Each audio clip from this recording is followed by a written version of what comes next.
병철 씨가 입양됐다는 주장이 일리 있다는 친구들. 그런데 가족들은 과거 고모부가 했다는 주워온 자식이란 발언에 대해 할 말이 있답니다. 한 집 아들인데 다 밑에 둘이는 대학을 보내고 고등학교 보내고 하면서 이제 제일 맞이는 학교도 안 보내고 농사만 짓게 만들고 이랬다는 게 좀 이상하니까 그걸 말을 다 이렇게 하는 과정에서 큰 오빠만 쇠가 빠져 고생하고 하니까 동생들은 그래도 아침 밥 먹고 나면 다 책가방 들고 학교 쏙쏙쏙 가고 함께 그런 소리 하실 수도 있어요. 그래서 또 애성무도 그 소리를 또 숨기지도 않고 또 뱉다 뺀 말이 이렇게 또 큰 일이죠. 빙기는 것 같고. 아버님 일찍 돌아가시고 장손만 희생하는 게 안타까워 고모부가 쓴소리를 한 것뿐인데 병철 씨가 오해했다는 겁니다. 게다가 병철 씨의 형님은 동생이 제시하는 근거들이 터무니없다고 말합니다. 아버지는 1960년에 제대를 했어요. 지는 아버지가 제대하면서 진로 데리고 왔다 그러는데 5살 때 제가 5살 때가 1962년입니다. 60년도에 내가 기억으로 확실히 제대했다 그런 부분은 백무청 확인하면 됩니다. 형님은 병철 씨가 자신의 입양 시나리오에 아버지의 군 전역 시기까지 끼워 맞추고 있다면서 직접 확인을 하겠다고 나섰습니다.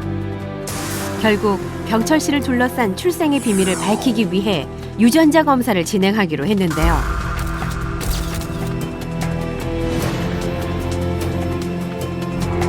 일주일 뒤 드디어 결과가 나왔습니다.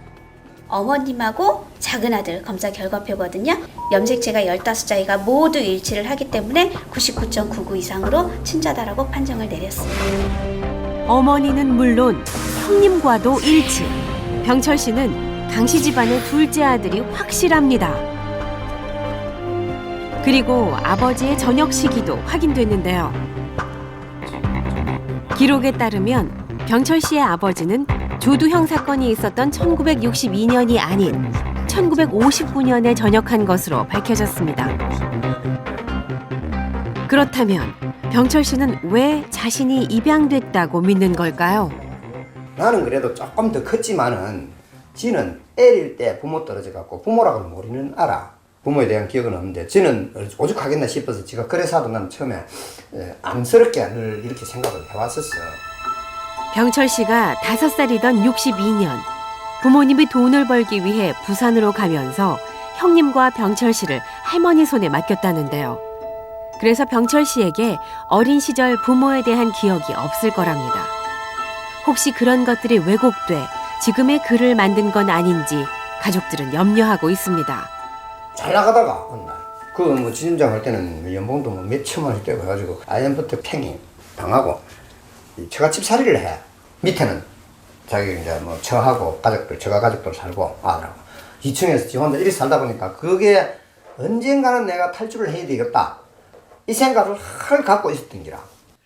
동생이 과거와 달라진 지금의 처지를 비관해 자신의 정체성까지 부정하게 된 건 아닌지 안쓰러움이 앞선답니다. 이제 병철 씨에게도 사실을 알려야 합니다. 우리가 가져간 결과를 그는 어떻게 받아들일까요? 이거는 아버님의 병적 증명서예요. 거기 보면 전역 연도가 1959년으로 돼 있더라고요. 이는 다네. 내가 딱 놔뒀다가 이강에 대해서 한번 확인해봐야 되겠는데 왜 이런 상황에서 발행되는지 참 희한하네. 그리고 유전자 검사 결과도 알렸습니다.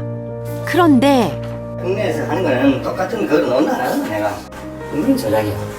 이 방송 결과는 뻔히 조작될 수밖에 없는 그런 흐름을 한다는 그런 생각이야.